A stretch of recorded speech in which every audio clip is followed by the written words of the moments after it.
Pavah, the Marshes. The carriage's interior was nothing but splintered wood. There were no pillows to rest her aching back or warmth to shield her from the cold that lingered outside. These past 3 days of being condemned to a rocking cage was an ongoing cycle of torture for her, as well as the sleep and food she never received. One of the more common things during her ride to the west were her tears, her thick, black tears that streamed constantly down her face to challenge her thirst. The gash on her arm was still present, only now it was a black scab that she hoped wouldn't scar. As for her body that was dragged and beaten through her village, it was still masked in fading bruises that made it painful to even attempt getting rest. Every time she closed her eyes, she lived through that terrifying day once again, through the feeling of boots stomping down onto her and kicking hard at her ribs. She could barely see out of the small window to her right. The thick fog of the marshes had neared closer. Not that she'd want to see the horror of her new home, or prison. In the back of her head, Pavah had always known that her dark secret would one day become known, but she had a substantial amount of faith in her family to keep her safe from the villagers and forbid them from sending her away. They didn't stop it at all. The beatings and the words the villagers yelled at her were, of course, more cruelty than she had ever endured, but the look in her father's eyes and his complete betrayal was what brought her so close to near madness. The way he grabbed her in a way he never had before, the absence of his familiar kind gaze and soft touch. It was as if he had seen his own daughter as an intruder in his home. Now she was to live the rest of her days with her kind, the kind that were pushed aside from the rest of the empire and deemed an insidious species, one not deserving of freedom. The marshes were in a forgotten part of the world. They were filled with miles upon miles of swamps and crooked trees, as well as the dangerous creatures that inhabited it. Pavah had heard of people being banished here, but never knew anyone personally, because after all, her kind weren't common to encounter after the historic war. There were other stories too, ones more sinister than the ones she endured in the past 3 horrid days. Rumors had spread about her kind not even being granted passage to the marshes. It was said that the only way they left their homes were in clouds of ashes after their bodies were burnt alive at the stake. Hangings were another foul rumor, as well as beheading them or tying them to a tree, leaving them for the wolves. Pavah didn't think herself as lucky for avoiding execution. The path she was on already seemed worse than death. She couldn't blame herself for giving it a thought after all the time she was trapped within the carriage. Thoughts about whether a noose around her neck would have been the easier outcome. Her awful thoughts were stopped as the carriage had come to a sudden halt. It was the very thing she had been dreading since the moment she was forced inside of it. She listened in fear as the 2 men stepped down from their posts and approached the door, lifting the latch and pulling it swiftly open, letting the vile smell of the bogs swarm her lungs. "Come on, hop out," one of the men told her, looking at her like she was a feral beast. Pavah looked at the mud that was inches deep and halfway up the men's boots. "Be quick about it, girl." The larger man grabbed her arm and yanked her from her seat, throwing her head first onto the wet ground.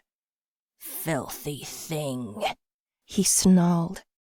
Pavah spat out the mud from her tongue and bawled into her shaking hands as the men took a seat once again at the front of the carriage. "Please," she cried out to them. "I'm begging you, don't leave me in this place." She scurried over to them and gripped one of the men by their ankle. Her tears were fresh and now sliding to her collar.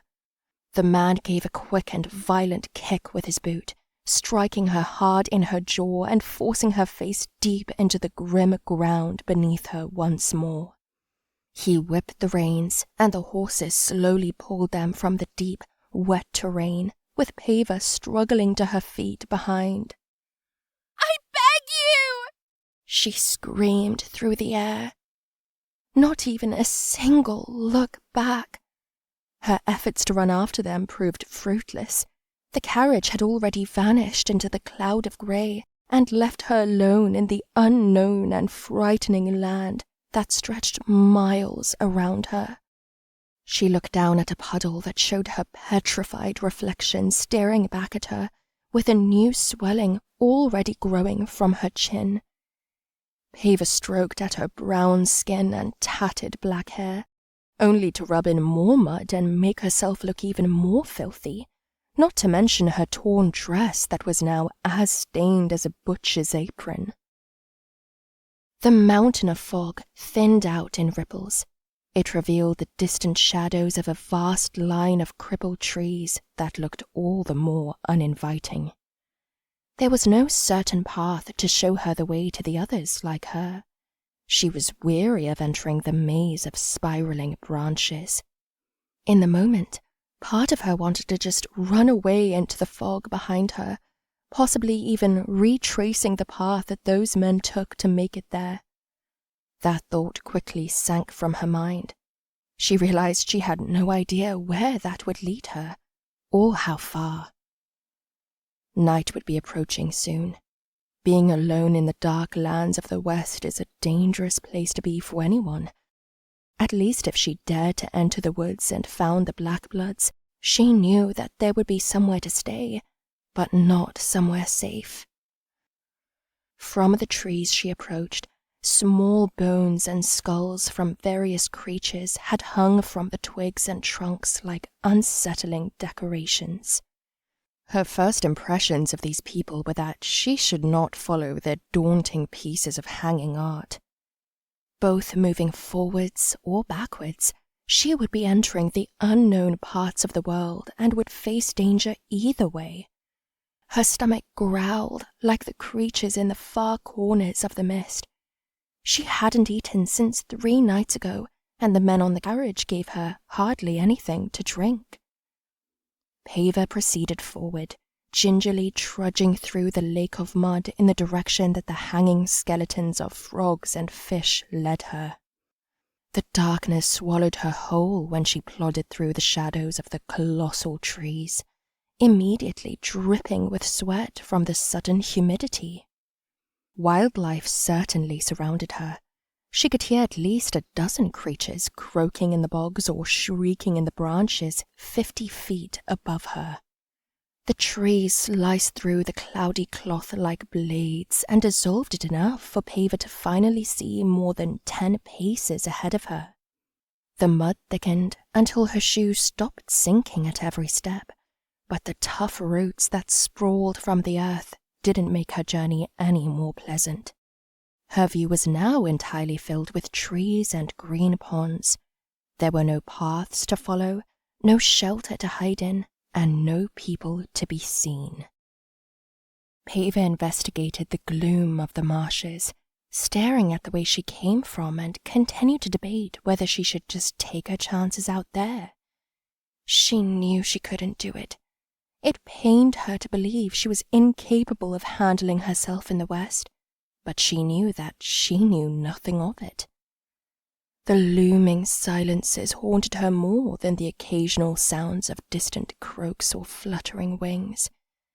The hairs on her neck twitched in fear of what might be hiding behind any of the trees around her. Her thoughts moved elsewhere, wondering when the sounds of creatures would be replaced by that of the voices of people. "Where are they?" Pavah asked herself as her throat began to seize. Tales of black bloods and their dark ways of life scared her, even if she was one of them. Yet the thought of not finding anyone before the night arrived was all the more terrifying. She would be destined to die in these horrid lands on this very night. The thoughts lingered like bad smells. It came to the grim idea that she may be the only one that wanted the box, that the Blackbloods didn't even live in this place any longer. Pavah could only overthink as her mind laid out so many possibilities about how they might all be dead, every last one of them, with her being the next victim for the Marshes to slaughter mercilessly. No voices, no presence of any other soul to be felt around her. There came a sound, one that oinked at her before the sight of a small, black pig burying its snout in the roots of the ground ahead of her. It was almost satisfying to see an animal among the trees that wasn't stripped of its flesh and blood, only to be left dangling on display. Something that was living, something that almost brought a smile to her lips just from seeing an innocent animal among all the death and decay of the land surrounding them. With that passing thought, the small pig squealed in pain as an arrow struck deep into its stomach. The pig struggled and twitched to run as a swift woman jumped from the trees and tackled it down, gripping it harshly by the neck and giving one quick twist. The sound of the snapping bone made Pavah fall back in shock. She looked on as the silent woman yanked out the arrow and picked the limp body up by the legs, looking mighty proud of her kill. She turned, facing Pavah with narrowed eyes, before wearing a new look, one of pity. Her skin was hauntingly pale. It was clear that the towering trees of the marshes and the help of the everlasting fog had never failed to block out the sun. "So, go on then. How did they discover you?" she asked with a grin as she put the bloody arrow back into her almost empty quiver and sat on a nearby cluster of rocks. "Pardon?" Pavah responded timidly, hardly looking away from the bloody black pig. "It's a hard thing to hide blood and tears for so long. We all eventually slip up and get thrown into Eskimos' shitpot they call the Marshes. Did they catch you crying or bleeding? I'll bet you bled, didn't you?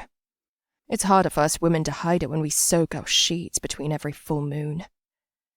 Their talk had gotten so uncomfortable without a single introduction. Pavah could only stare for a moment into the curious eyes of the woman in front of her. "I bled, but not like that. I was using a knife and I was cutting some things, but I slipped," she explained in a stutter, showing her scabbed arm. Pavah spoke about it for the first time. She saw it all unfold once again before her, feeling the fear that those girls in the bakery had when they saw her. "Looks like they beat the shit out of you too." She pointed to her beaten face. "You should consider yourself lucky.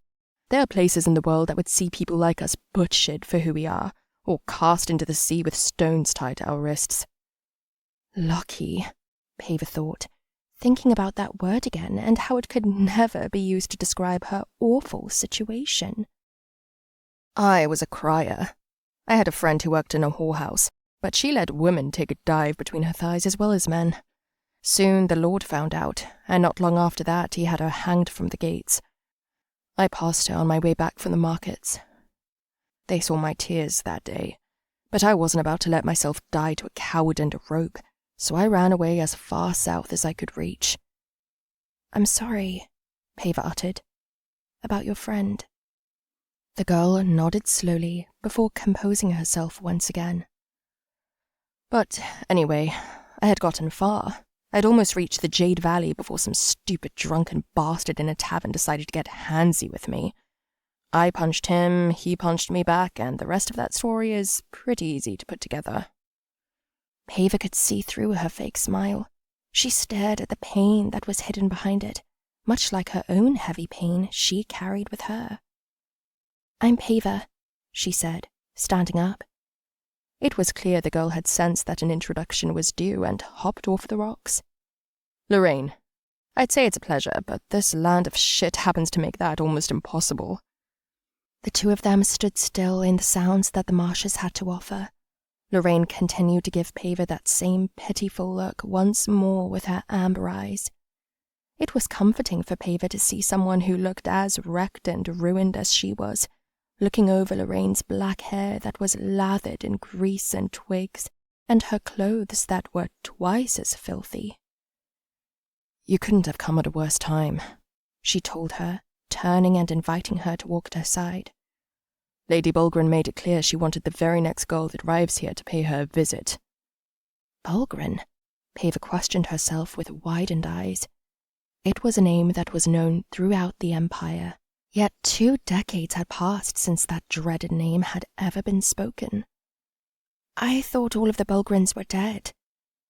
"All but Jaken's sons died in the war. They surrendered themselves and came to these bogs willingly, like idiots. The eldest drowned himself once his daughter was born, and the youngest one might as well be dead too." The mention of Jaken's name had brought only shivers. The countless stories of the past that involved a man like him had all come back to her memory. He ruled Eskimar in those dark days. Thousands were left starving, and bandits ruled the unguarded lands. The Empire was in complete bedlam when Black Bloods were in power. Pavah could only feel shame for bleeding the same as they did. "You said there was a Lady Bulgren?" Pavah asked her. Lorraine winced at the thought of her. "Yes, you'll be smart to do as she says. She might seem harmless at first, but having a name like Bulgren can give a woman like her more power than she could ever need." "Why does she want to see me?" "How would I know? But I'll bet you won't enjoy whatever it is she has planned for you." Again, Lorraine held that cold look of deep pity, staring at Pavah for a long while. Their talks soon ended. All that was left to occupy Pavah's thoughts was to look at the marshes that surrounded her as she followed the invisible path Lorraine had led her along, leaving a trail of the dripping blood of the pig behind them. The sun could barely peek through the swollen trees that stood so incredibly high above them. She might have even been impressed by the view she had, if it wasn't for the whole place reeking of rotten pine piss. It was then that she saw something that caught her off guard, stopping her in her tracks with a silent gasp. She could see a young man staring at her in the distance, crouching with everything but his eyes behind a branch. She could only see his intensely black hair and deathly white skin from where she stood, and it didn't take long before Lorraine had caught sight of him too. "Run along, Kaiden! There's plenty of other girls for you to stalk in these bogs!" Lorraine yelled out as the boy ran away like a scared puppy. "Who was that?" Pavah asked her as their walk abruptly continued. "Lord Bulgren's son. That's the most you'll probably ever see of him. He's as strange as his parents, although it was obvious that the child would be a blend of disaster and insanity. I can only imagine what his sister will grow up to be like." "You speak to the son of a lord like that?" "His father is hardly a lord, and Kaiden is hardly a man.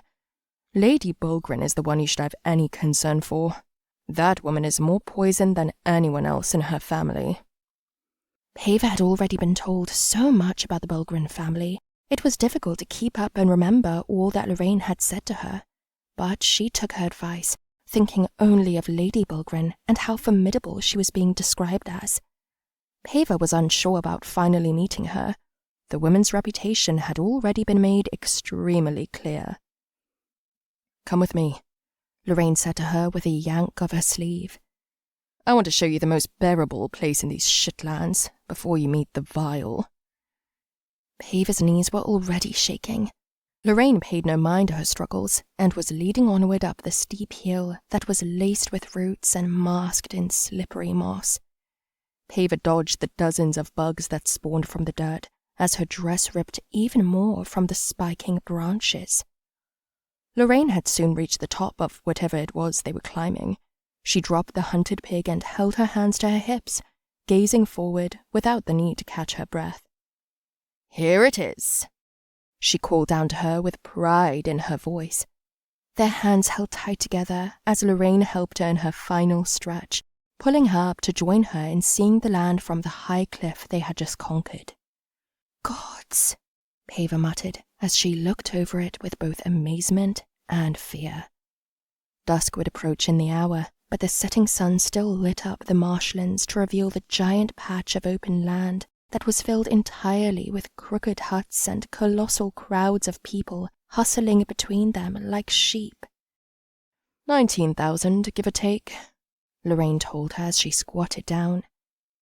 Impossible, Pavah said beneath her breath. When our kind were sent here, Lord Belgrin made it clear we would one day take back the Empire, but we can't do that without numbers, Lorraine explained to her, letting her look over them again to marvel at the amount of people there were. He told every man and woman to birth as many babies as they could. I thank the gods I wasn't here in those days. From what I hear, they all fucked like wild rabbits. Take back the Empire? Pavah questioned. Do you really think this place is where we belong? I know you've only just arrived, but trust me when I tell you that these marshes get so much worse as each day passes. I'm sure you'll learn that very soon. Between the gaps of fog, more distant areas had revealed themselves over the hills of swamps. With that sight had come 1,000 more huts and tiny figures of people she spotted from a mile away. Pavah had so many questions about her new and terrifying home, about how they possibly fed these people and how they planned to ever take back the throne. Are you ready to go down there? Lorraine asked her, picking up the dead pig and returning to her side, staring out at those below. Pavah had not said a word. She just watched on with disbelief at the sight of the thousands of new neighbors she would have to share this rotten home with. Could it be that you're scared? Lorraine asked, drawing her eyes to meet with hers. You should be. This place isn't for women, especially ones like you. Like me? Pavah questioned her, growing nervous once again at the reveal of something new to be afraid of in this dreaded place.